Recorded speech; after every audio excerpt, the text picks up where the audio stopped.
रोखठोक, बेधडक आणि नेमक्या घडामोडींचा अचूक वेध घेणारं एकमेव विजनरी बातमीपत्र विन टीव्ही मराठी.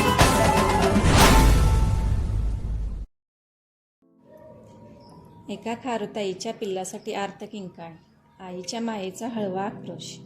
निसर्गात प्रत्येक जीव आपल्या लेकरासाठी झटत असतो, मग तो माणूस असो किंवा एखादी छोटीशी खारुताई. आज असाच एक हृदय पिळवटून टाकणारा प्रसंग समोर आला आहे.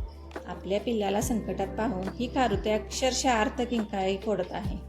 भोवती घोंघवणाऱ्या संकटाच्या सावलीत ती सतत धावपळ करत आहे. कधी झाडावर चढते, कधी खाली उतरते, पण तिच्या नजरा फक्त आपल्या पिल्लावरच खिळलेल्या. आईच्या मायेपुढे कोणतेही संकट मोठे नसते. पण आज हीच आई असह्य झाली आहे. तिचा हा आक्रोश ऐकून निसर्ग मात्र शांत आहे. आता या खारुताईला आणि तिच्या पिल्लाला संकटातून कोण वाचवणार? हा प्रश्न मात्र अनुत्तरितच आहे. आपल्याला एक मन आहे, मोठ्या कामात खारीचा वाटा उचलणारा. आपल्यात एक मन आहे, मोठ्या कामात मी खारीचा वाटा उचलणार. पण आज ही खारुताई संकटात सापडली असेल तर तिच्या दुःखाचा वाटा कोण उचलणार? मुक्या प्राण्यांच्या भावना बोलक्या मनाला कधी समजणार?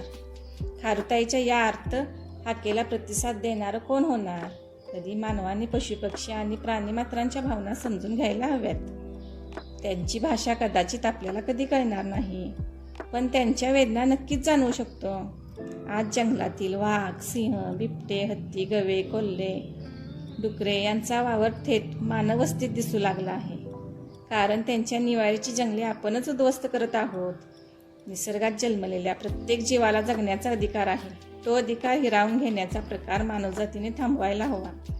माणसाप्रमाणेच प्राण्यांनाही न्याय मिळायला हवा. आणि ही खारुताई आर्त किंकाळी आपल्याला हाच संदेश देत आहे. विन टीव्ही मराठीसाठी वारणा नगरहून बाबासाहेब कावळे.